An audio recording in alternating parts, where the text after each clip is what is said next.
You're a graphic designer or a creative and you feel like you're constantly getting underpaid for your work, then here are 3 things that I think you can actually practice and work on to avoid this. Listen, I get it. I've been there. The very first freelance project I got hired for was for an entire website built on WordPress. It was hell. I got paid $1,500 for it and I hated all 3 months that I worked on it. And I know right now there's a lot of conversations going around about different ways to approach pricing, offering subscriptions, all that stuff.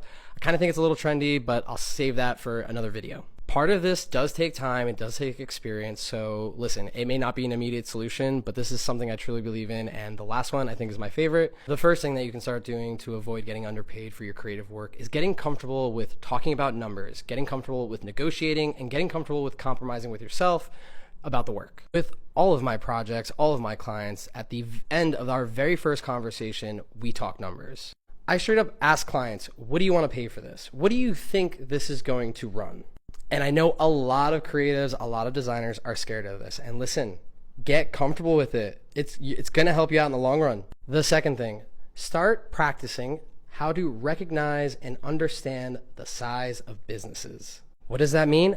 I'm going to tell you. If a business comes to you asking for social media work because they are a small mom and pop business, chances are they may not have a big budget to offer for creative services like this. But if the company is a company that has a global reach, is selling a product, then you know for sure that they have money. This isn't the case for every small mom and pop shop. This isn't the case for every global business. I'm kind of leaving out some details here because I don't want to make this video too long, but you need to start looking at businesses and understanding that side. Being a quote-unquote successful designer is not just about being the most creative and the most talented in Adobe Photoshop and things like that. You need to have a little bit of a sense of business. And the third and final thing, and I think this is the most important, is nurturing relationships.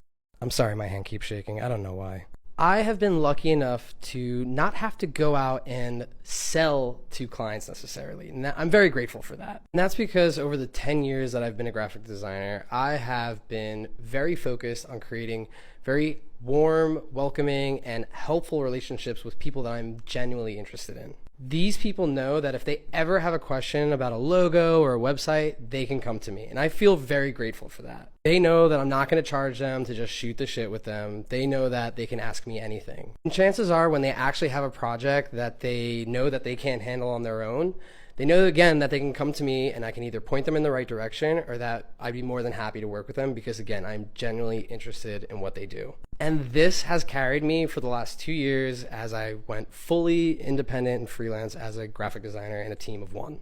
I tried to keep this video short, so let me know in the comments if you have any questions about any of the things that I talked about specifically.